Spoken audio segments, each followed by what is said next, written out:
Hello, good evening everyone. My name is Kiran Kuhar और मैं हूं आपकी पेपर 2 यूजीसी नेट ज्योग्राफी की ट्रेनर। लाइव क्लास शुरू हो गई है। जल्दी से जल्दी आप लोग अपनी लाइव क्लास ज्वाइन करो ताकि हम अपना ये जो टॉपिक है इसको खत्म करें। ठीक है, आज हमारी जो है लास्ट क्लास है इस टॉपिक के ऊपर। उसके बाद हम कल जो अपना रीजनल डेवलपमेंट थ्योरी है, क्योंकि इकोनॉमिक ज्योग्राफी आपकी सिर्फ एक लेक्चर की है। इकोनॉमिक ज्योग्राफी से आपका ज्यादा कुछ नहीं आता है। आपकी जो एक्टिविटी है, primary activity, secondary activity, tertiary, quaternary, quinary, ये सारी सिर्फ एक दिन का स्टडी आपका और ज्यादा कुछ नहीं है। Good evening Yashwant. ठीक है, तो अगर प्रीवियस क्लास से के रिगार्डिंग कोई भी दिक्कत या कोई भी इशू आप मेरे से शेयर कर सकते हो। और उसके बाद मैंने आपको बोला है कि फीडबैक आपका बहुत ज्यादा इंपॉर्टेंट है। आप जरूर फीडबैक दो। जो जीतू गोस्वामी सर है उसके उनके पास मैसेज करके जरूर बताओ कि आपको मेरी पढ़ाया हुआ कैसा लगता है, आपको समझ आता है या नहीं आता है। आपको इससे फर्दर आपकी जो कॉलेज क्लास है उससे भी आपको हेल्प जरूर मिलती होगी, है ना। तो आज हम ये टॉपिक कवर करेंगे और इससे हम कुछ क्वेश्चन भी सोल्व करेंगे। यहाँ से जो कुछ क्वेश्चन आते हैं आपको मैं आज जो आपकी ऐप पर जो नेट में क्वेश्चन आए हुए हैं ना, हम वही पढ़ेंगे। ठीक है, तो क्लास शुरू करते हैं।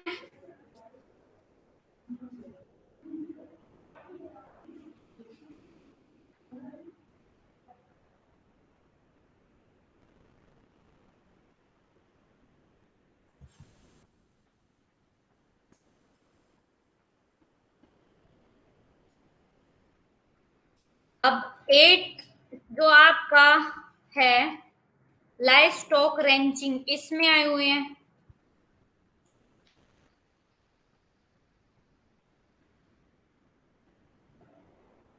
यशवंत, जो 12 मंथ का है और 6 मंथ का है उसमें सिर्फ आपका जो टाइमिंग की वैलिडिटी है वो आपका जो वैलिडिटी है वो 12 महीने के लिए रहेगी, और जो 6 मंथ के उसमें सिर्फ 6 महीने की वैलिडिटी रहेगी आपकी। और कोई डिफरेंस नहीं है।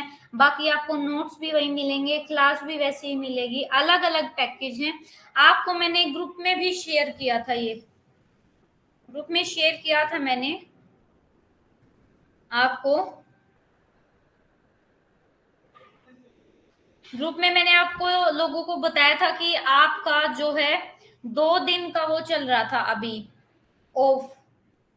अगर किसी ने ग्रुप में देखा हो तो मैंने आपसे शेयर किया था कि 2 दिन का आपका चल रहा था, ऑफ चल रहा था, जिससे आपको वो 1200 में मिल रहा था।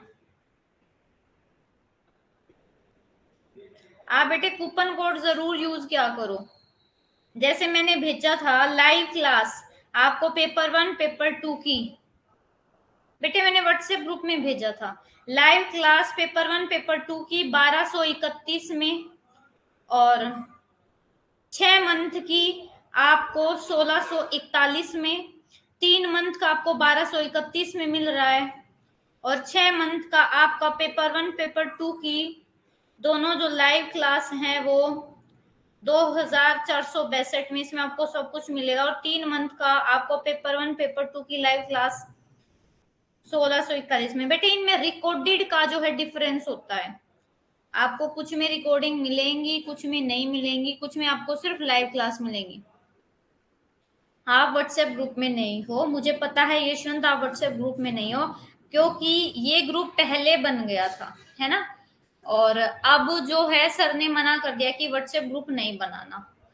तो सर को नहीं पता है कि व्हाट्सएप ग्रुप है ये। मैं क्योंकि ज्यादा व्हाट्सएप हम ज्यादा यूज करते हैं तो मैं डायरेक्टली व्हाट्सएप पे मैसेज कर देती हूँ, और टेलीग्राम को थोड़ा सा हम कम यूज करते हैं as compared to WhatsApp. WhatsApp ज्यादा यूज होता है।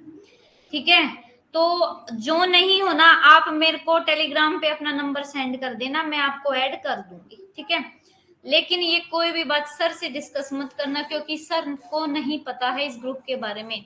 सर ने सख्त मना किया हुआ है, लेकिन ये पहले वाला ग्रुप है आपका। ठीक है,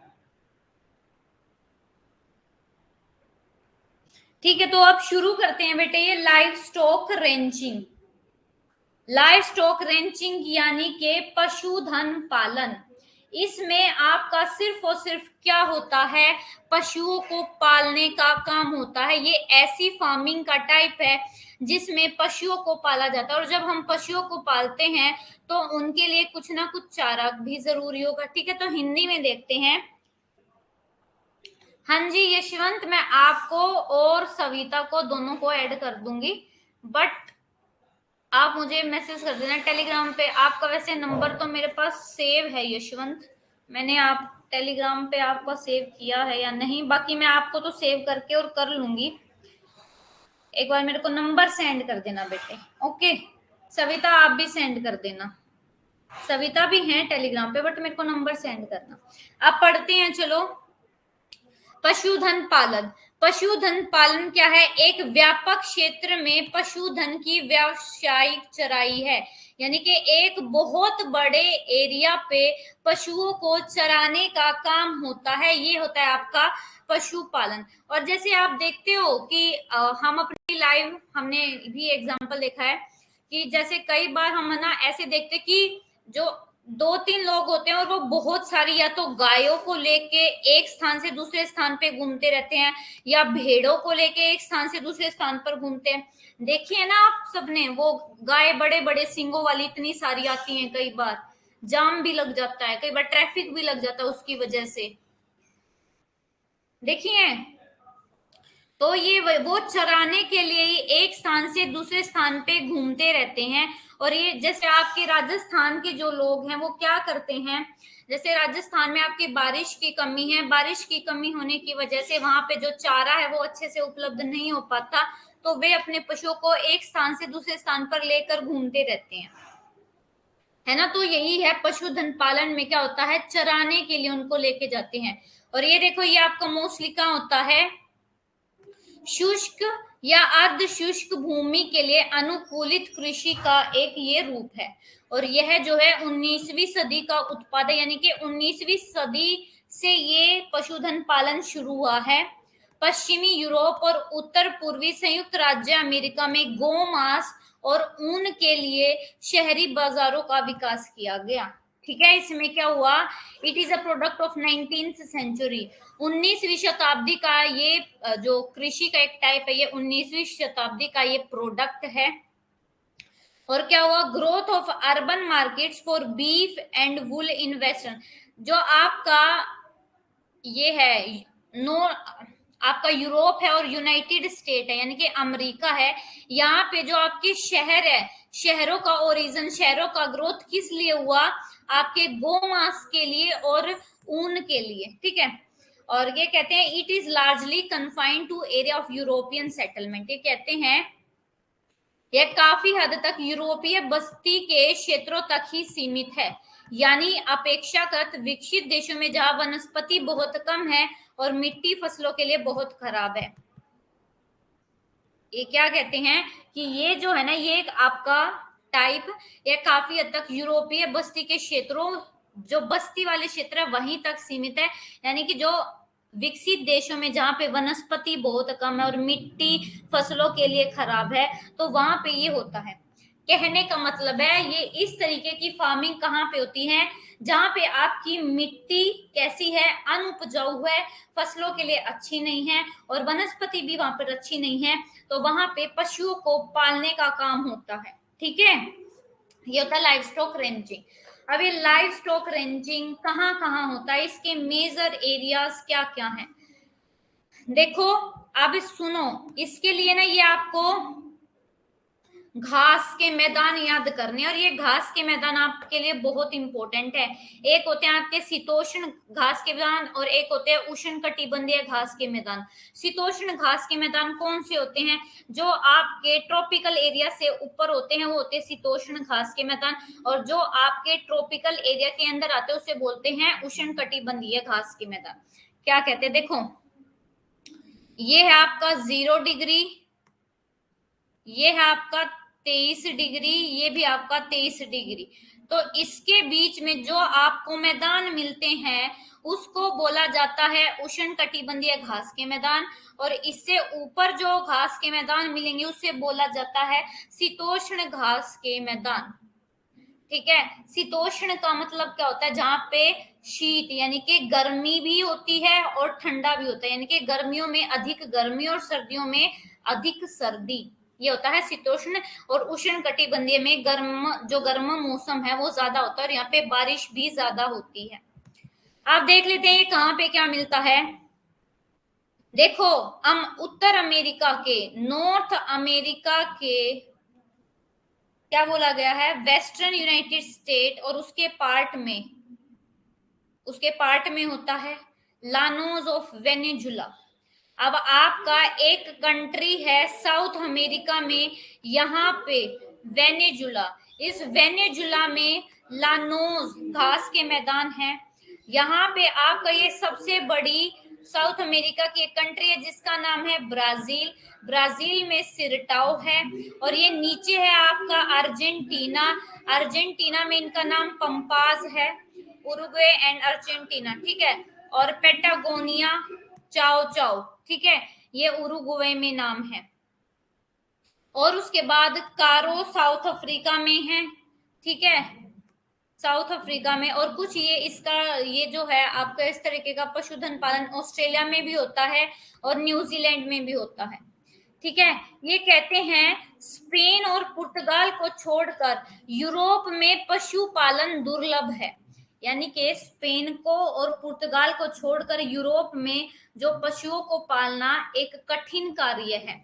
आपके आर्द्र पंपाज और न्यूजीलैंड के दक्षिणी द्वीप को छोड़कर सभी क्षेत्र में, ये क्या कहते हैं, जो रैंचिंग है, पशुओं को पालना बहुत ही रेयर है यूरोप में। सिर्फ ये काम यूरोप में स्पेन और पुर्तगाल करते हैं, पशुओं को पालना।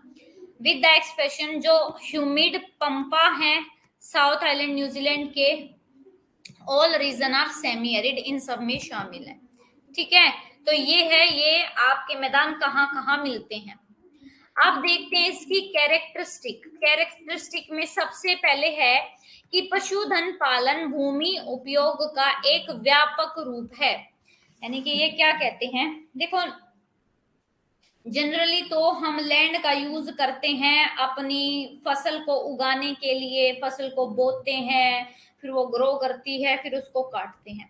लेकिन पशुधन पालन में क्या होता है कि हम लैंड पर पशुओं को चराते हैं, तो हम लैंड का एक बड़े रूप में यूज कर रहे हैं, इसलिए पशुधन पालन भूमि उपयोग का एक व्यापक या एक्सटेंसिव रूप है। इंग्लिश में व्यापक का मतलब होता है लाइफ स्टॉक रेंचिंग। रेंचिंग का मतलब है पालना, पशुओं को पालना, एक एक्सटेंसिव फॉर्म है लैंड यूज का। सेकंड है the major type of livestock. अच्छा, मेजर जो पशुधन के प्रमुख प्रकार यानी कि जो पशु पाले जाते हैं उनमें है आपका भेड़ है, मवेशी है, बकरी है, घोड़े हैं, जिन्हें ज्यादातर यूरोपीय स्टॉक से लाया गया है और वैज्ञानिक प्रजनन को अपनाने से सुधार हुआ है। हाँ जी बेटे, ये घास के मैदान के नेम है। जैसे आपका ये आप बायोम में पढ़ोगे, अभी यहाँ पे आपको प्रॉपर नहीं पढ़ना है, आप बायोम में पढ़ोगे कहाँ पे कौन से घास के मैदान पाए जाते हैं। ये आप बस आपको डिस्ट्रीब्यूशन दिखाई गया है, जहां पे आपकी घास होगी वहीं तो पशुओं को चराया जाएगा, ठीक है। ये है सेकंड। पशुधन पालन में मुख्यतः जो आपके पशु शामिल है वो भेड़ हैं, मवेशी हैं, बकरी है, घोड़े हैं, जिन्हें ज्यादातर जो यूरोपीय स्टॉक है वहां से लाया गया है। और जो ये प्रजनन की एक्टिविटी होती है साइंटिफिक, उसकी वजह से इनकी नस्लों में सुधार हुआ है, ठीक है। The major type of livestock are sheep, cattle, goats and horses, mostly introduce from the European stock, mostly European stock से लेके आए हुए हैं।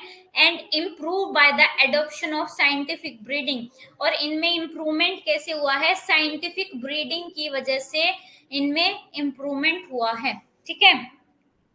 अब थर्ड है there is little continual movement from one area of pasture to another because food supplies are permanent or are supplemented by fodder crops। अब ये क्या है कि जो चरागाह है चराने के लिए पशुओं को एक क्षेत्र से दूसरे क्षेत्र में निरंतर आवाजाही बहुत कम होती है, यानी कि पशुओं को एक क्षेत्र से दूसरे क्षेत्र में ज्यादा जाना नहीं पड़ता है, क्योंकि जो खाने की आपूर्ति होती है वो उनको अपने एरिया से ही पूरी हो जाती है, या जो चारे की फसल होती है उससे क्या है कंप्लीट हो जाती है। जैसे आप सब देखते हो ना, हम जब खेतों में काम करते हैं, खेतों में वीट लगाते हैं, तो उसके साथ साथ जो पशु है, पशुओं के लिए हम सरसों उगा देते हैं, और बाजरा भी पशुओं को हम डालते हैं, तो वो जो चारा है हमको अपने खेत से मिलता है, इसलिए हमें पशुओं को एक जगह से दूसरी जगह लेके जाना नहीं पड़ता। फिर है नेक्स्ट, उच्च गुणवत्ता वाले गोमांस, मटन या ऊन का उत्पादन करने के लिए सर्वोत्तम नस्लों का उपयोग किया जाता है, जो है the best breed are use to produce high qualified beef, mutton और वूल। अच्छा मुझे ये बात बताओ, बीफ किसको बोला जाता है, मटन किसको बोला जाता है? चिकन तो आपको बोला जाता है मुर्गी, जो आपका हैन होती है उसके मांस को बोलते हैं चिकन। आपका बीफ किसको बोलते हैं, बीफ किससे बना होता है?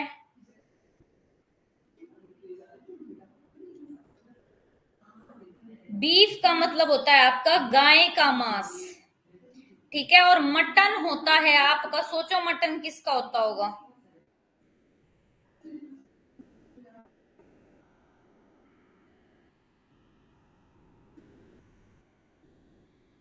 हाँ जी, बकरे का नहीं होता बेटे मटन, जो भेड़ होता है ना, भेड़, भेड़ के मांस को बोलते हैं मटन, भेड़े का मांस, भेड़ का मांस।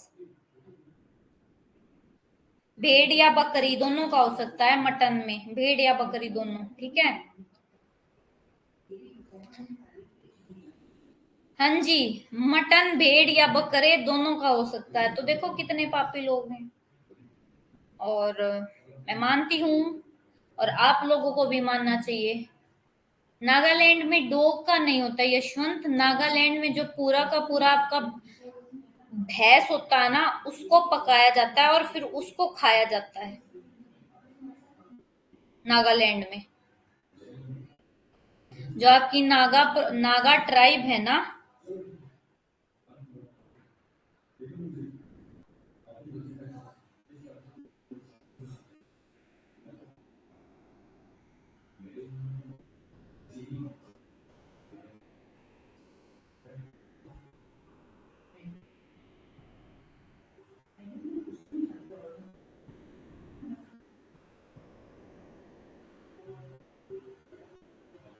वो मोस्टली जो नागा होते हैं ना, जो मोस्टली खाते हैं वो हिरण का मांस, और जो आपके बिशन है, और जो आपकी नागा ट्राइब है ना, वो पूरी की पूरी भैंस को मार के पकाती है और फिर सब में खाते हैं। जब भी वे कुछ जश्न मनाते हैं तो वो पूरा का पूरा जो है वो आपका भैंस कटता है, भैंस नहीं भैंसा होता है ना, वो कटता है, ठीक है। डॉग भी खाते होंगे बट मैंने सुना नहीं है बेटे, नागा जनजाति के लोग।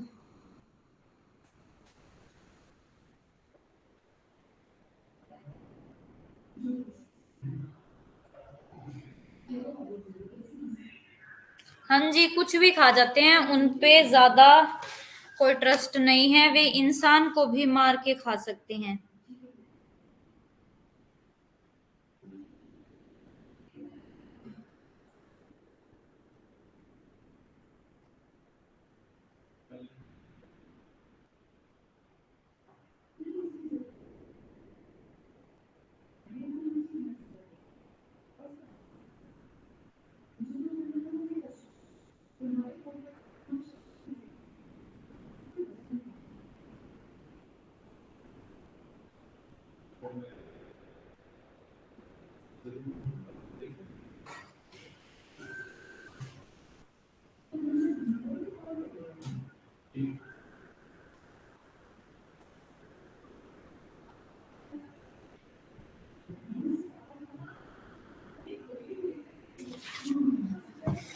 ठीक है, उनको सब चलता है बेटे, वो सब कुछ खा सकते हैं। अब आगे देखते हैं नेक्स्ट पॉइंट है, जो लेबर की आवश्यकता है वो यहाँ पे कम है। ठीक है, क्या कहते हैं, लेबर रिक्वायरमेंट आर लो। यहाँ पे जो लेबर है वो ज्यादा नहीं चाहिए है। ठीक है,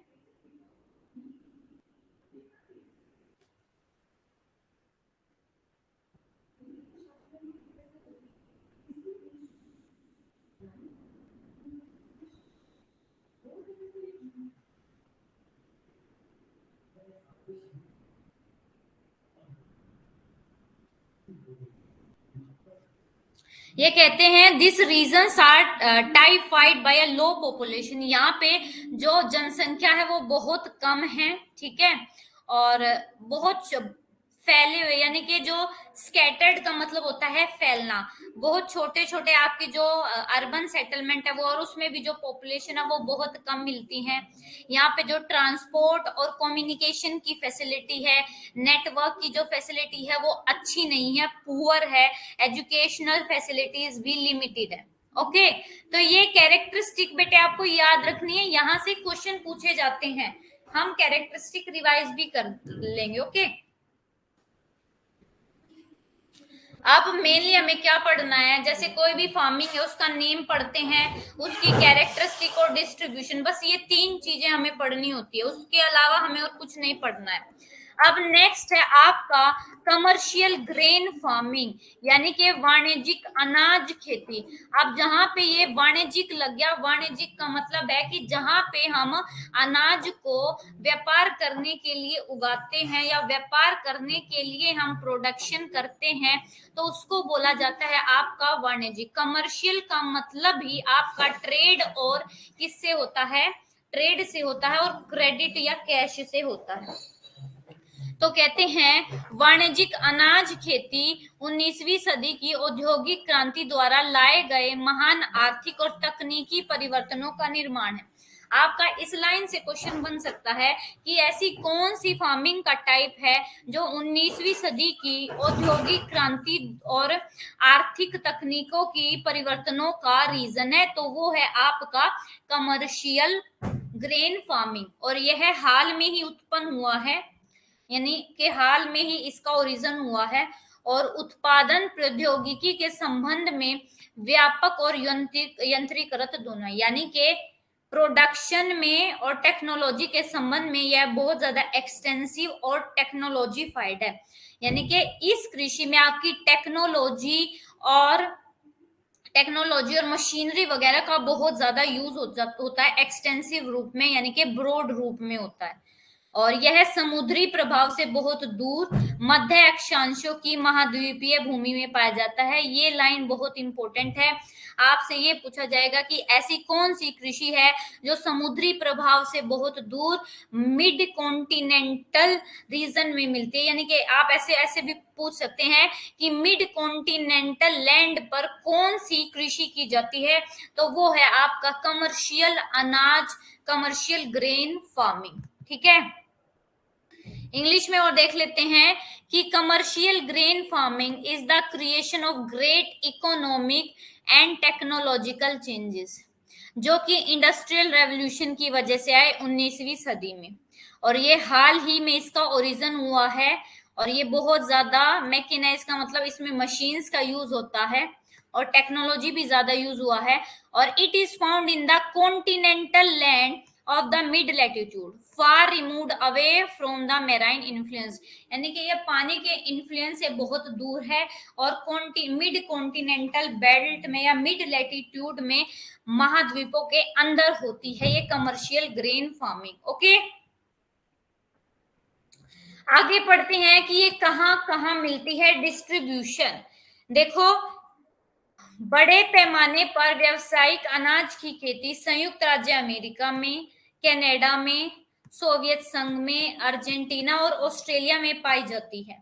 यह यूरोपीय स्टेपीज में चरनोजम मिट्टी के क्षेत्र, चरनोजम मिट्टी में मिलती है। ठीक है, उत्तरी कजाकिस्तान में वोल्गा नदी के पूर्व और पश्चिमी साइबेरिया के दक्षिण भाग में सबसे अच्छा विकसित हुआ है।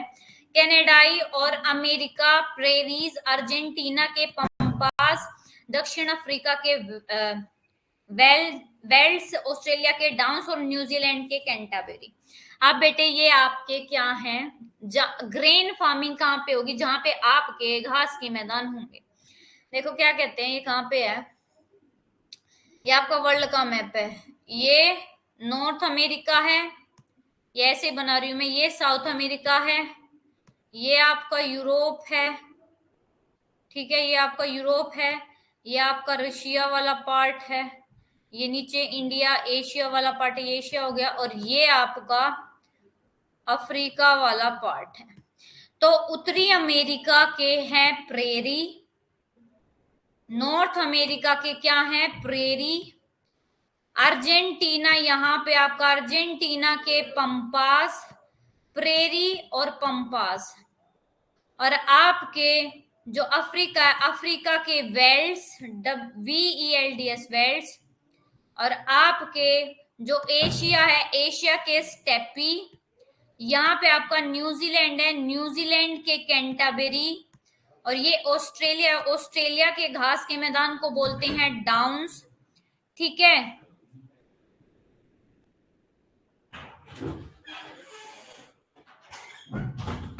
हो गए बेटे, बस ये आपके घास के मैदान है, और जहां पे घास के मैदान है वहां पे आपकी अनाज उगाया जाता है, ठीक है। अब कैरेक्टरिस्टिक क्या है इसकी,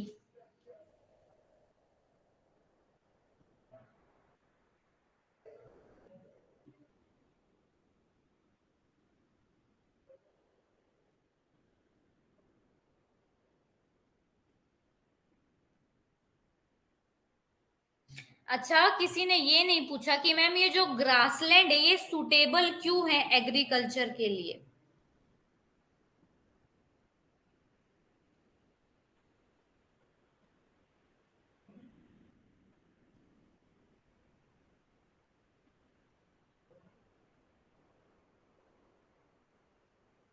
जो आपके ग्रासलैंड यानी कि जहां पे घास के मैदान है, और जो आपके फॉरेस्ट सोइल होती है वो बहुत अच्छी होती है आपकी खेती के लिए, क्योंकि because they have high level of vegetation, ठीक है, क्योंकि उनके पास बहुत अच्छी वनस्पति होती है, जो क्या करते हैं, जो आपकी सोइल की ऊपर की परत है ना, ये सोइल की ऊपर की परत, इस सोइल की ऊपर की परत को बोला जाता है टॉप सोइल।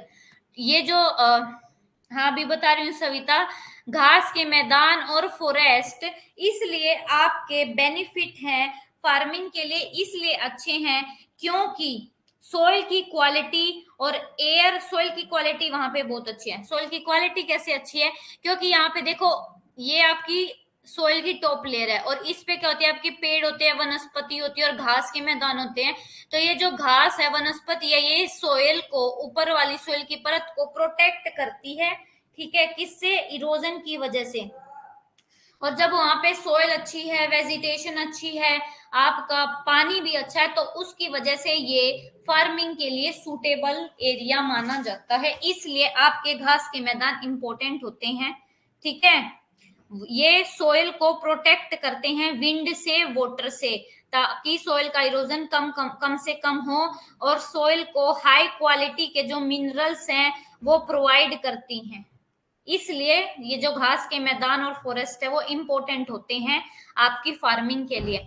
अब क्या कैरेक्टरिस्टिक है, देखो फार्म बहुत बड़े होते हैं, 240 से 16,000 हेक्टेयर तक फार्म का साइज होता है। संयुक्त राज्य अमेरिका में औसत लगभग 400 हेक्टेयर का क्या है, आपका एक फार्म है। जमीन बहुत सस्ती है, बस्तियां छोटी और बिखरी हुई होती हैं, ये पॉइंट है। उसके बाद गेहूं सबसे महत्वपूर्ण फसल है, गेहूं के साथ जौ, सन और मक्का भी सहायक फसलों के रूप में उगाए जाते हैं। जई है, राई है, घास आदि मुख्य रूप से जानवरों को खिलाने के लिए उगाए जाते हैं। उसके बाद खेती अत्यधिक यंत्रीकृत, यंत्रीकृत का मतलब जो मशीन्स वगैरह, टेक्नोलॉजी वगैरह उसका ज्यादा यूज होता है, और बड़े पैमाने पर अनाज का उत्पादन बड़े पैमाने पर यंत्रीकृत होता है, और किसान ट्रैक्टर जैसे श्रम बचाने वाले उपकरणों में भारी निवेश करते हैं। ये क्या कहते हैं कि जो आपका फार्मर है, फार्मर क्या है, बड़ी बड़ी मशीनें, ट्रैक्टर, ड्रिल, ये सब खरीद लेते हैं, और जो आपके श्रमिक यानी कि जो आपके लेबर है उसको कम हायर करते हैं, अपने ट्रैक्टर इनसे ही और मशीनों से ही ज्यादा काम करते हैं। ठीक है, तो ये थी आपकी कौन सी फार्मिंग का टाइप, ये था आपका commercial grain farming. Commercial grain farming अभी अभी हमने कितने किए हैं, अभी अभी हमने 2 पढ़े हैं। पहला पढ़ा है आपका लाइव स्टॉक रेंचिंग यानी कि पशुधन पालन, दूसरा पढ़ा है कमर्शियल ग्रेन फार्मिंग। अब तीसरा पढ़ रहे हैं commercial live stock and crop farming. इसको मिक्स्ड फार्मिंग भी बोलते हैं। इसमें क्या होता है, आपके पशुओं को भी पालते हैं और खेती भी करते हैं। जैसे अब हम एक नॉर्मल, अगर हम अपने गांवों में देखें तो लोग क्या करते हैं, खेती भी करते हैं, पशुओं को भी पालते हैं, और फिर पशु को पालते हैं तो पशुओं को के दूध को बेच देते हैं, उससे कमाते हैं, या पशुओं को बेच देते हैं। जैसे डेयरी फार्मिंग होती है, उसमें बहुत सारा दूध होता है, वो दूध को बेच के आते हैं और फिर अपना जो है आय का एक सोर्स बना लेते हैं। तो ये होती है मिक्स्ड फार्मिंग, जिसमें पशुओं को पालना और खेती करना दोनों काम होता है, और ये वाणिज्यिक, वाणिज्यिक का मतलब है व्यापार भी होता है इससे। अब ये क्या कहते हैं कि जो मिश्रित खेती है, मिक्स्ड फार्मिंग, उत्तर पश्चिम यूरोप की मध्यकालीन कृषि से उत्पन्न हुई होगी, जिसका चरित्र मूलतः निर्वाह था। यानी कि जो मिक्स्ड फार्मिंग है may have stemmed from medieval colour, ये नॉर्थ वेस्ट जो यूरोप है वहां से स्टेम्ड हुआ होगा। स्टेम्ड का मतलब क्या है, उत्पन्न हुआ होगा। Which was essentially subsistence in character, पहले इसका नेचर कैसा था कि बस अपने निर्वाह के लिए पशु को पालते थे और खेती करते थे। लेकिन अब क्या है, अब इसमें व्यावसायिक फसलें और पशुधन दोनों अलग अलग संयोजनों और अलग अलग अनुपात में उपलब्ध है। लेकिन अब इसमें क्या है, चेंज हो गया है। पहले कमर्शियल यूज नहीं किया जाता था, अब व्यावसायिक का मतलब क्या होता है, कमर्शियल यानी कि पैसे कमाने के लिए फसलों और पशुधन दोनों का अलग अलग अनुपात में यूज होता है। ये कहते हैं कि वर्तमान में यह प्रणाली यूरोप तक ही सीमित नहीं है, लेकिन क्या है, पहले ये यूरोप तक ही सीमित थी, लेकिन अब यूरोप तक यह सीमित नहीं है। अब संयुक्त राज्य अमेरिका और एशिया को छोड़कर अन्य महाद्वीपों के आर्द्र मध्य अक्षांशों में भी ये वाली जो कृषि है मिक्स फार्मिंग वो होता है। और मिश्रित खेती के क्षेत्र की विशेषता क्या है, मेन कैरेक्टरिस्टिक इसकी क्या है कि इसमें क्रॉप भी उगाई जाती है और पशुओं को भी पाला जाता है। यानी कि आपके जो फसल और जो पशु है वो एक दूसरे पर निर्भर करते हैं, अंतर निर्भरता की घटना है जो उपलब्ध भूमि संसाधनों का उचित उपयोग प्रदान करता है। इंग्लिश में देख लो कि जो मिक्स फार्मिंग है उसका जो नेचर है वो क्या है, इंटरडिपेंडेंस, यानी कि एक दूसरे पर निर्भर है। अगर क्रॉप लैंड नहीं होगी तो क्रॉप नहीं होगी, फसल नहीं होगी तो पशुओं को चारा नहीं मिलेगा। तो ये क्या है, ये सारे एक दूसरे पे डिपेंड करते हैं, इंटरडिपेंडेंट है। इंटरडिपेंडेंट का मतलब है अंतर निर्भर है, एक दूसरे पे सारे क्या हैं, डिपेंड करते हैं। अब इसकी क्या कैरेक्टरिस्टिक है, सबसे पहली जो कैरेक्टरिस्टिक है वो ये है, द मोस्ट डिस्टिंक्टिव कैरेक्टरिस्टिक, कहते हैं कि मिश्रित खेती की सबसे विशिष्ट विशेषता फसल पशुधन का एकीकरण है। डिस्टिंक्टिव का मतलब है अलग, आपकी विशिष्ट जो कैरेक्टरिस्टिक जो विशेषता वो ये है कि मिक्स्ड फार्मिंग में क्रॉप का प्लस पशुओं का एक साथ क्या होता है, पालन होता है, उसका इंटीग्रेशन किया हुआ, उसको इकट्ठा कर किया हुआ है मिक्स्ड फार्मिंग में, कि क्रॉप भी उगाते हैं और पशुओं को भी पालते हैं।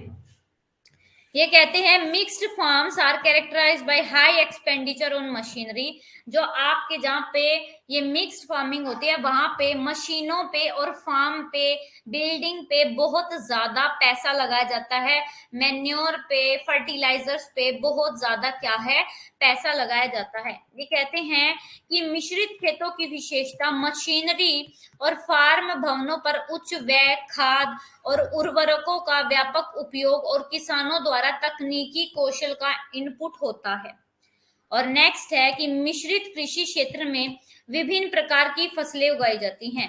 पशुपालक फसल चक्र की प्रणाली का उपयोग करके मिट्टी की उर्वरता बनाए रखते हैं, यानी कि क्या करते हैं, सोयल की फर्टिलिटी को बनाए के लिए क्रॉप रोटेशन करते हैं। क्रॉप रोटेशन का मतलब है कि देखो वो क्या करते हैं कि साल में 12 महीने होते हैं और 12 महीने में 6 महीने में एक क्रॉप और 6 महीने में दूसरी क्रॉप। वे क्या करते हैं कि पहले 6 महीने में ऐसी क्रॉप उगा देंगे जो सोयल की फर्टिलिटी क्या करते हैं, ज्यादा लेते हैं, ठीक है।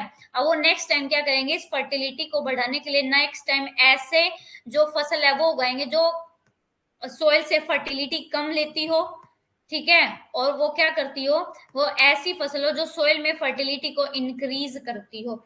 तो वो इस तरीके से क्रॉप का रोटेशन कर देते हैं। जैसे अब हरियाणा, पंजाब में और उत्तर प्रदेश में क्या हो रहा है कि गेहूं चावल गेहूं चावल गेहूं चावल यही उगा रहे हैं, कोई क्रॉप रोटेशन नहीं हो रहा, जिसकी वजह से उनकी जो लैंड है बैरन लैंड की तरफ कन्वर्ट होती जा रही है, बंजर भूमि की तरफ। अगर देखा जाए तो ऐसा होना चाहिए कि अगर 6 महीने हमने धान की कृषि करी है तो 6 महीने हमने ऐसी कोई जो क्रॉप है वो उगानी चाहिए जो आपकी सोइल की फर्टिलिटी को कम से कम लेती हो, सोइल से कम जो न्यूट्रिएंट्स है फर्टिलिटी है वो लेती हो, ताकि सोइल की फर्टिलिटी बनी रहे, ठीक है। लेकिन इसमें क्या है, मिक्स्ड जो कृषि क्षेत्र है उसमें जो अलग अलग तरीके की फसल उगाई जाती है, कभी कुछ, ताकि जो फसलों की जो सोइल की उर्वरता है वो बनी रहे। अब नेक्स्ट है आपका commercial dairy farming. Dairy farming में क्या होता है बताओ, ये तो सबको ही पता है, हिंदी में देख लो। वाणिज्यिक, वाणिज्यिक का मतलब मैंने आपको बता ही दिया, डेयरी का मतलब और फार्मिंग का मतलब आपको पता ही है। वाणिज्यिक डेयरी खेती खेती का सबसे उन्नत और कुशल प्रकार है। यह स्थायी चारागाहों के उपयोग पर आधारित समशीतोष्ण अक्षांशों की एक गतिविधि है। यह समशीतोष्ण अक्षांशों की तीसरी कृषि प्रणाली है जो उत्तरी यूरोप की मध्ययुगीन कृषि प्रणाली से विकसित हुई है। बताओ इसमें कुछ भी समझने में आपको ऐसा लग रहा हो कि नहीं समझ में आया हो? हाँ जी, यहाँ पे मिल्क का उत्पादन होता है, बिल्कुल सही सविता, कि ये जो है ना आपके वहां पे कहाँ पे होती है, जहां पे जो चारा वगैरह ना वो परमानेंट हो, वहां पे ये होती है, ठीक है। शीतोष्ण लैटिट्यूड, अभी मैंने बताया शीतोष्ण अक्षांश वे हैं जहां पे सर्दियों में अधिक सर्दी, गर्मियों में अधिक गर्मी होती है, ठीक है। अब आगे पढ़ लेते हैं ये कहाँ कहाँ पे है इसका डिस्ट्रीब्यूशन। हिंदी में देखते हैं कि डेयरी फार्मिंग ज्यादातर उत्तर पश्चिमी यूरोप और उत्तर पूर्वी संयुक्त राज्य अमेरिका में प्रचलित है। उत्तर पश्चिमी यूरोप में डेयरी फार्म प्रचुर वर्षा, गर्म ग्रीष्मकाल और ठंडी सर्दियों वाले तटीय और निचले घास के मैदानों पर कब्जा कर लेते हैं। और डेयरी फार्मिंग के अन्य क्षेत्र जैसे ऑस्ट्रेलिया के दक्षिण पूर्वी भाग, न्यूजीलैंड और यहाँ पे आपका क्या होता है, ये डेयरी फार्मिंग होता है। अच्छा मुझे ये बताओ कि मिल्क प्रोडक्शन में सबसे टॉप पर कौन सी कंट्री है, किसी को पता है बताओ मुझे, मिल्क प्रोडक्शन में। ये पूछा जा सकता है आपसे क्वेश्चन।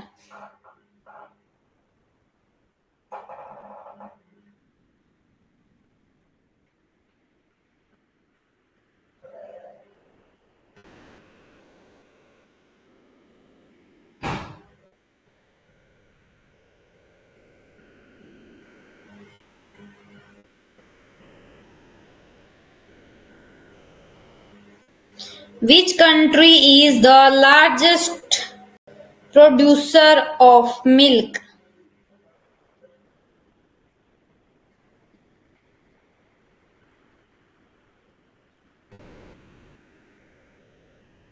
इंडिया तो नहीं है शायद, चलो सर्च कर लेते हैं क्या है, सबका डाउट क्लियर हो जाता है, ठीक है। इंडिया में तो यूपी है, ठीक है, ओके। चलो दोनों क्वेश्चन सर्च करते हैं तब ज्यादा अच्छे से आपको याद रहेगा। फूड एंड एग्रीकल्चर ऑर्गेनाइजेशन के अकॉर्डिंग मिल्क प्रोडक्शन में जो कंट्री टॉप पे है वो है आपकी इंडिया, और इंडिया के बाद है आपका USA.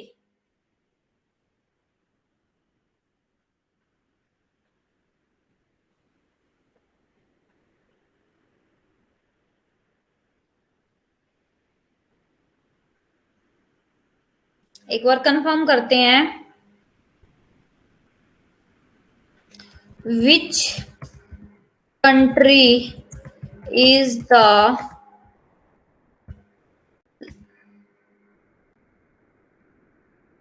Largest producer of milk 2023, enter. तो देखो, India, union minister of fisheries, animal husbandry and dairying, रुपया, India has claim its position as the top milk producing country in the world. Contribution कितना है? 24% contribution है पूरे world में। अगर देखा जाए पूरे वर्ल्ड में 24% जो कंट्रीब्यूशन है वो इंडिया का है। पहले था, पहले इंडिया नहीं था, पहले आपका अमेरिका था, लेकिन अब जो डेटा वो चेंज हो गया है। ठीक है, ये ओपन क्यों नहीं हो रहा है?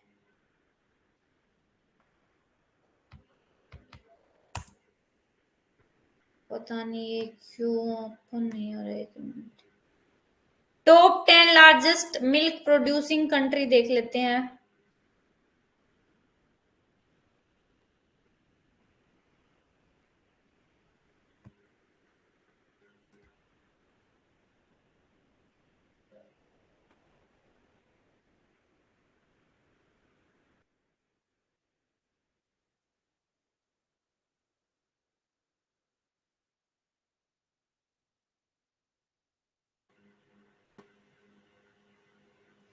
ये यहाँ पे ये दे रखा है, the country with highest milk production in the world is the USA. ठीक है, इन्होंने यूएसए दे रखा है। पहले पे अमेरिका है बेटे 2023 के अकॉर्डिंग अमेरिका, लेकिन 2021-22 के अकॉर्डिंग इंडिया है। तो आप डेटा याद रखोगे 2023 का, 2023 के अकॉर्डिंग आपका अमेरिका है।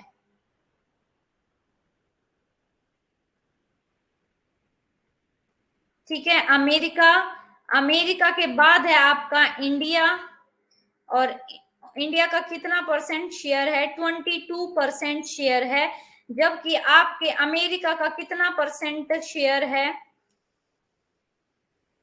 अमेरिका का शेयर नहीं दे रखा है यहाँ पे।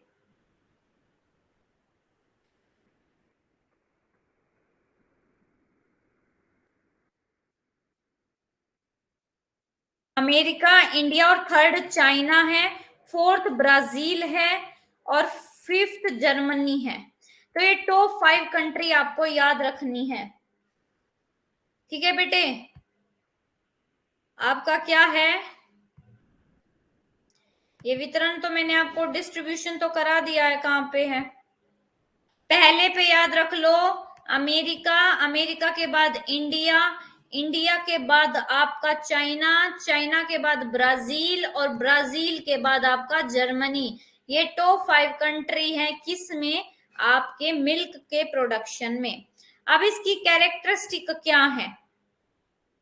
डेयरी फार्मिंग की क्या कैरेक्टरिस्टिक है कि ये एक आधुनिक डेयरी फार्म को बुनियादी ढांचे में बड़े निवेश की आवश्यकता है। ये तो आपको पता है, अगर हम एक डेयरी खोलना चाहते हैं तो उसके लिए आपके पास पैसे होने जरूरी है।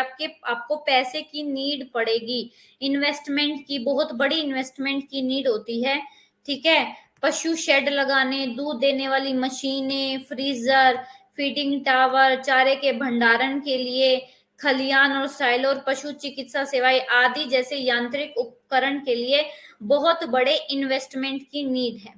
क्या कहते हैं? एक मॉडर्न डेयरी फार्म को बहुत ज्यादा इन्वेस्टमेंट की जरूरत है, जैसे पशुओं का शेड बनाने के लिए, मैकेनिकल इक्विपमेंट जैसे मिल्क मशीन के लिए, फ्रिज खरीदने के लिए, फीडिंग टावर्स के लिए, इन सब के लिए बहुत ज्यादा पैसे की जरूरत है। सेकंड है, the productivity is very high in dairy farming region, कि डेयरी फार्मिंग क्षेत्रों में उत्पादकता बहुत अधिक है। समशीतोष्ण क्षेत्रों में एक स्वस्थ गाय सालाना 3000 किलोग्राम तक दूध देती है। तो क्या है, हम साल में एक बार एक गाय खरीद लेते हैं तो वो पूरा साल कम से कम 3000 किलोग्राम तक जो मिल्क है वो देती है।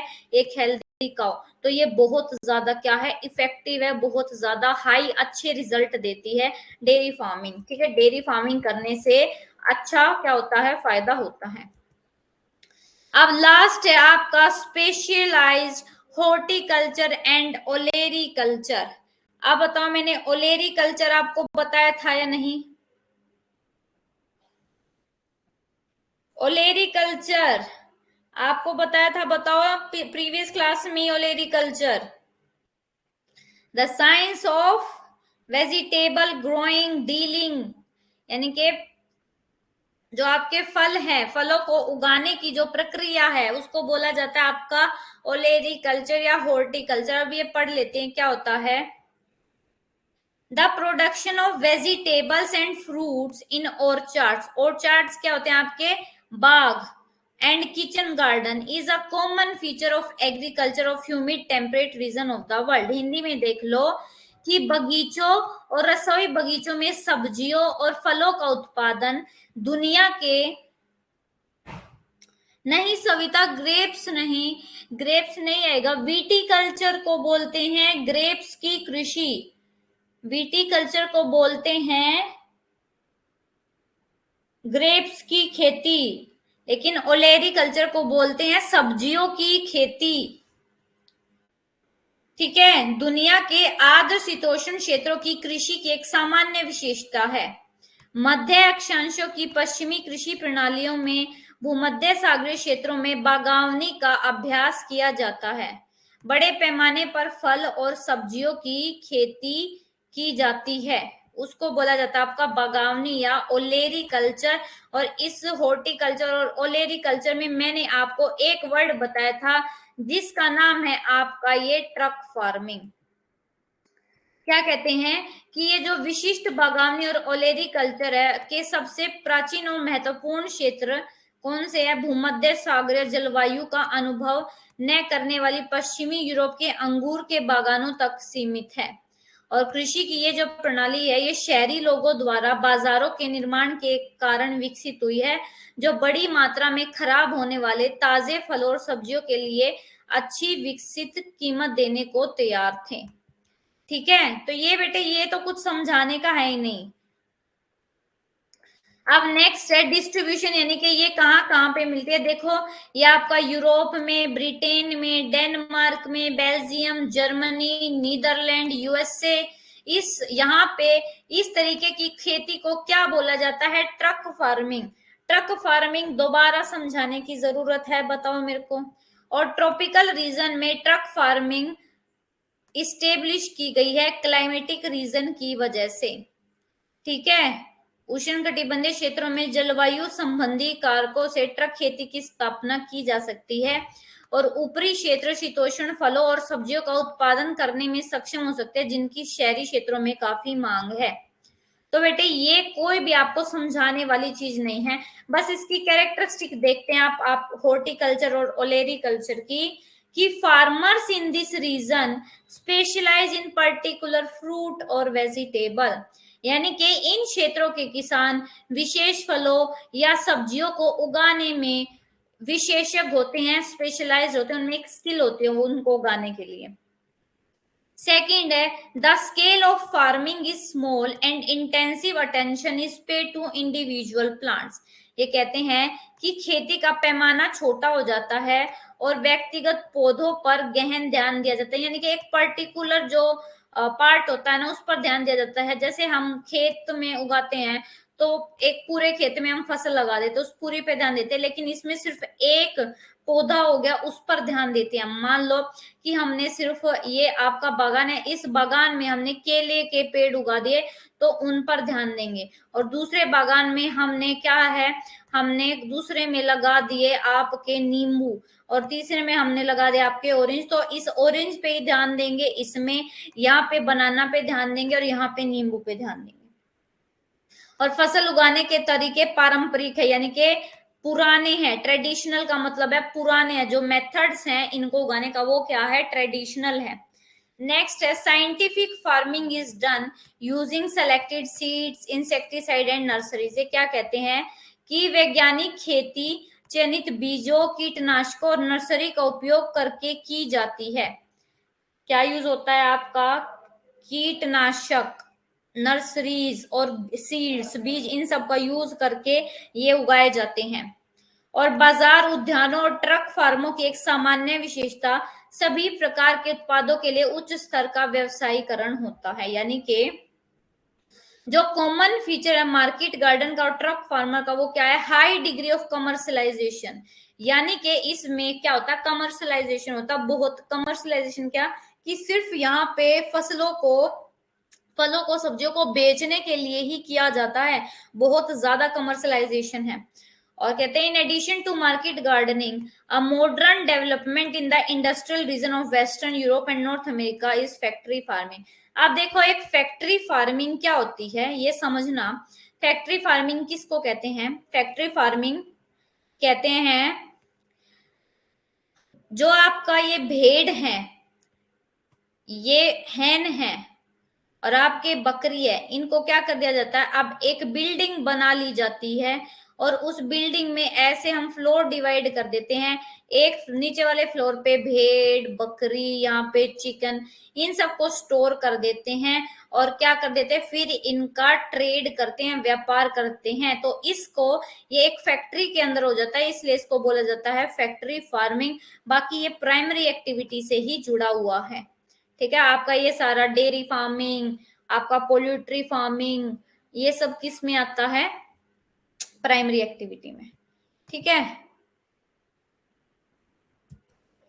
अब लास्ट है आपका कमर्शियल प्लांटेशन फार्मिंग, यानी कि वाणिज्यिक वृक्षारोपण खेती। इसमें क्या होता है ना, आपके जो बड़े बड़े बागान लगाए जाते हैं, जैसे आपके कॉफी, आपके चाय के बागान बड़े बड़े लगाए जाते हैं और उनका कमर्शियली यूज होता है। आपका रबड़ है, आपका तंबाकू है, गन्ना है, कॉफी है, कपास है। क्या कहते हैं? जो वृक्षारोपण है, यानी कि आपका प्लांटेशन है। Plantation is a form of commercial agriculture. Commercial आपको पता है, वाणिज्यिक यानी कि जो जिसका व्यवसायिक रूप होता है, यूज होता है। Introduce by Europeans in the tropic and subtropic of Latin America, Africa and Asia. यहाँ के लोगों ने इनको क्या क्या था? इंट्रोड्यूस किया था। और यह निर्यात के लिए नकदी फसलों के बागानों में बड़े पैमाने पर क्या चाहिए? देखो, जब हम इतने बड़े उसमें हम चाय के बागान लगाएंगे, चाय के पत्ती लगाएंगे, तो उसके लिए आपको पूंजी चाहिए, पैसे चाहिएंगे। और क्या चाहिएगा? कैश क्रॉप के लिए जो है सेंट्रलाइज कल्टीवेशन होगी। और बेस्ट एग्जांपल है एक्सपोर्ट ओरिएंटेड सिस्टम, यानी कि हमें एक्सपोर्ट इंपोर्ट भी करेंगे, फिर हम चाय का एक्सपोर्ट करते हैं, तो उसके लिए आपको ऐसी जगह चूज करनी पड़ेगी जहां से आपका पोर्ट पास में ही हो, ज्यादा दूर सी पोर्ट ना हो, नेशनल हाईवे के पास हो। ठीक है, तो कहते हैं कि इस प्रकार यह निर्यात उन्मुख प्रणालियों का सबसे उदाहरण है। और सबसे महत्वपूर्ण वृक्षारोपण जो फसलें वो है कपास, गन्ना, कॉफी, चाय, कोको, रबड़ और तंबाकू। ठीक है, अब इसकी कैरेक्टरिस्टिक है क्या है कि मोस्ट एस्टेट है फॉरेन ओनरशिप। ये कहते हैं कि अधिकांश जो ये बागान होते हैं ना, उनपे जो स्वामित्व, जो उनके मालिक है, वो क्या है? आपके विदेशी हैं, लेकिन कर्मचारी जो वहां पे काम करते हैं वो स्थानीय हैं। सबसे बड़ी संपदा अभी भी यूरोपीय लोगों के स्वामित्व में। उदाहरण के लिए मलेशिया में रबड़ के बागानों का स्वामित्व यूरोपीय लोगों के पास है, जबकि रबड़ का दोहन और यानी कि रबड़ को उगाना, उस पे प्रोसेसिंग करना, ये वहां के यूरोपीय लोग के पास है। और ये जो पूरा काम है, ये पूरी तरीके से जो स्थानीय लोग ना वो करते हैं। जैसे आपका दक्षिण भारत में अप्रवासी मजदूरों द्वारा किया जाता है। उसके बाद अंग्रेजों ने भारत और श्रीलंका में बड़े चाय के बागान और वेस्ट इंडीज में केले और चीनी के बागान स्थापित किए। कहने का मतलब क्या है? ये बागान तो उनके हैं, पैसे वगैरह वो सब लगा के देते हैं, लेकिन काम वहां पे जो नॉर्मल उस कंट्री के लोग हैं वो करते हैं।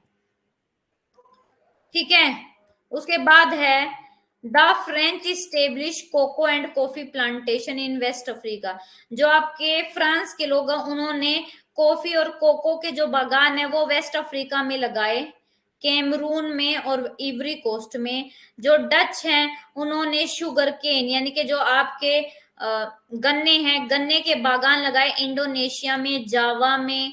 ठीक है, Spanish and American capitalised invested in coconut, यानी कि जो आपके अमेरिकन और स्पेनिश थे उन्होंने कोकोनट लगाए, शुगर केन एंड अब्बेका प्लांट। और फिलीपाइंस में क्या है, क्या कह रहे हैं कि गन्ने के और अबेका के प्लांटेशन की फिलीपाइन में। और जो पुर्तगाली हैं, पुर्तगाली ने जो फेजेंडा, फेजेंडा क्या होते हैं, फेजेंडा को लिख लो। फेजेंडा आपके कॉफी के जो बागान होते हैं, ब्राजील में कॉफी के बागान को फेजेंडा बोला जाता है। ठीक है, शुगर प्लांटेशन इन ऑस्ट्रेलिया, ये सब आपका क्या किया है इन्होंने, इन पे इनका राज है, लेकिन काम वहां पे नॉर्मल लोग करते हैं। ठीक है, उसके बाद जो एग्जाम कैरेक्टरिस्टिक वो है कि plantation farming is capital intensive, यानी कि प्लांटेशन फार्मिंग करने के लिए शुरुआत में बहुत ज्यादा पैसे लगते हैं। और मोस्ट जो प्लांटेशन क्रॉप है वो कितने साल में, देखो ऐसा नहीं है कि अगर आपने कॉफी अभी 1 महीने में लगे तो वो 1 महीने में नहीं, उसको कम से कम 6-7 साल, जैसे रबड़ को 6 साल बनने में, मैच्योर होने में, कोको को 5 साल, पाम ऑयल को 3 साल, ऐसे इनको लगने में, मैच्योर होने में टाइम लगता है। और उसके बाद फिर ये 80 से 40 साल, 80 से 50 साल, सॉरी 80 से 90 साल तक क्या करती हैं, सर्विस देती है। जैसे अगर हम ये जो चाय के बागान लगाते हैं तो ये चाय की जो एक झाड़ी है जब पूरी मैच्योर हो जाती है 3 से 4 साल में, फिर वो 80 साल तक क्या देती रहती है, चाय की पत्तियां, उससे चाय मिलती रहती हैं। ठीक है, परिपक्व यानी कि पक्का होने में वो कई वर्ष लगते हैं। उसके बाद है वृक्षारोपण कृषि की विशेषता, एक क्षेत्र में एक ही फसल की विशेषता। याद रखना ये कैरेक्टरिस्टिक कि plantation agriculture is characterized by specialization of single crop in a single region, यानी कि एक ये रीजन है, इस पूरे रीजन में अगर चाय के बागान है तो उसमें चाय के बागान ही रहेंगे। अगर हमने यहाँ पे पूरे रीजन में केले उगाए तो केले ही रहेंगे। तो ये इसकी एक स्पेशल कैरेक्टरिस्टिक है। ठीक है, जैसे T in India and Sri Lanka, India में चाय और श्रीलंका में चाय के मैदान हैं। ब्राजील में कॉफी, कोलंबिया में भी कॉफी के मैदान है, बागान है। बनाना आपके लेटिन अमेरिका में और कैरिबियन आइलैंड में। कोको घाना में, नाइजीरिया में और इवरी कोस्ट में। आपका गन्ना क्यूबा में, ब्राजील में, हवाई में, फिलीपाइन में। ठीक है, तो ये क्या है, एक रीजन में सिर्फ एक ही प्लांटेशन, एक ही जो बागान है वो लगा सकते हैं। ऐसा नहीं है कि हमने चाय भी लगा दी, कॉफी भी लगा दी और गन्ने भी लगा दिए, ऐसा नहीं होता है। ठीक है, तो यहाँ पे आपका ये जो टॉपिक है ये बेटे कंप्लीट होता है। अगर किसी को कोई भी डाउट है टॉपिक के रिगार्डिंग तो वो पूछ लो, कोई भी आपका जो है कोई भी डाउट। और अब मैं आपको ना कुछ नाम बोल रही हूँ वो लिख लो। आपका हॉर्टिकल्चर मैंने बता दिया, अब हॉर्टिकल्चर के बाद मैंने आपको ओलेरिकल्चर बता दिया, आपका विटिकल्चर मैंने बता दिया, ग्रेप्स फार्मिंग। एक आपका है सेरिकल्चर, यानी कि SERI, मैं लिख देती हूँ, 1 मिनट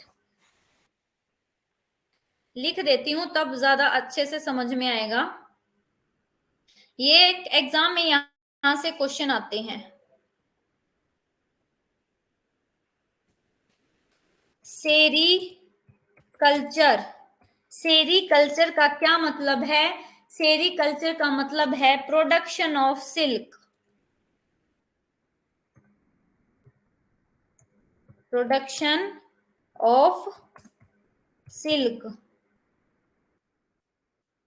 उसके बाद है आपका सिल्वी कल्चर, सिल्वी कल्चर का मतलब है फॉरेस्ट।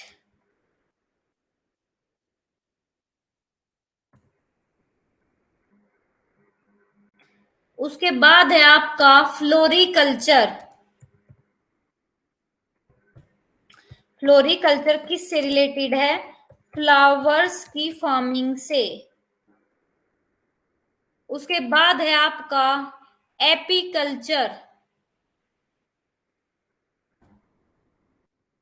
एपीकल्चर रिलेटेड आपका बीज से।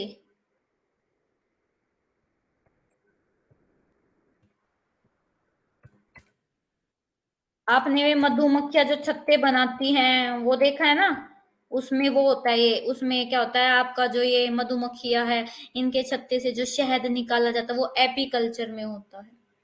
एक होता है आपका pisciculture. Pisciculture is related to fish. Fish की फार्मिंग से रिलेटेड है आपका पीसी कल्चर। ठीक है, तो बेटे ये टॉपिक जो है यहाँ पे कंप्लीट होता है और मैं आपके नोट्स अपलोड कर दूंगी। कल हम नए टॉपिक के साथ मिलेंगे, तब तक के लिए अगर किसी को कोई भी डाउट है तो वो मेरे से पूछ सकता है, नहीं तो अब आप क्लास लीव कर दो। And thank you so much. कुछ भी नहीं समझ में आया हो तो कल की क्लास में मैं आपको बता दूंगी। Okay okay then leave the class. Thank you so much बेटे।